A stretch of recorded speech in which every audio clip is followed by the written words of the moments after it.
आई भैया, आप लोग के अरुण चौबे के आवाज़ में बहुत ही पुराना गीत आप लोग के सुने के मिली और अच्छा लगी तो प्यार आशीर्वाद दिखाई जाए। सुनाई रामेश्वर काका गाँव अरे अब बहिन हम प्रीतिया हो हम प्रीतिया के रीतियो न जननी की जिंदगी जवान हो गई। प्रीतिया के रीतियो न जननी की जिंदगी जवान हो गई। कि हम प्रीतिया हो हम प्रीतिया रे हम प्रीतिया के रीतियो न जननी की जिंदगी जवान हो गई।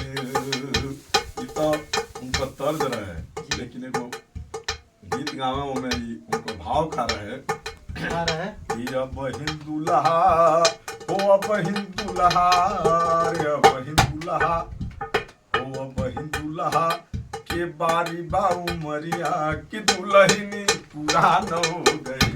अब हिंदुलहा के बारी बाऊ मरिया कि दुल्हनी पुरान हो गई। वाह वाह।